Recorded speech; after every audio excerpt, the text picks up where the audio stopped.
Guys আমার teammate আমাকে সবসময় বিবাদে রেখে মারা দেয়। দেখো ওরা তিনজনই মরে গেছে আর ওদের মনে হয় খেলা দেখতেই ভালো লাগে খেলার চাইতে, ঠিক আছে। তো বিপরীত টিমে কিন্তু 4টা প্লেয়ারই বেঁচে আছে আর আমি একাই। আর এই রাউন্ডটা বুঝতে পারতো তো কতটা হার্ড হবে বের করা।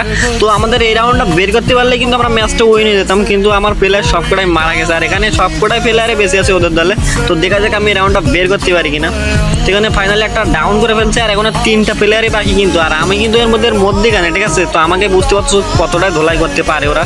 তো অলরেডি 2টা ডাউন করে শেষ করে দিলাম আর একটা প্লেয়ার ভাই 3টে ডাউন করে ফেলছি ভাই। আমি বুঝতেই পারতাছি না যে আমি এত ভালো প্লেয়ার হয়ে গেলাম কিভাবে। তো যাই হোক 3টে তো মেরে দিলাম আর লাস্ট একটা প্লেয়ার ভাই। এই রাউন্ডটা বের করতে পারলে ভাই প্লেয়ারদের কাছে কতটাই পুরো প্লেয়ার হয়ে যাবো বুঝতে পারতেছো না। তো দেখা যাক আমি মারতে পারি কিনা। তো প্লেয়ারটা ভাই ওই সাইডে আসছে, ঠিক আছে, দেখতে পাইছি গেরার ওই সাইডে। তো গ্রেনেড কুক করে মারবো, তো কিছুটা ড্যামেজ খাই কিনা দেখি, ঠিক আছে। তো এখানে কুক করে মারলাম আর এখানে ভাই কিছুটা ড্যামেজ খাইছিল, ঠিক আছে। আর একটু স্ক্যান ভাই বাকি ছিল।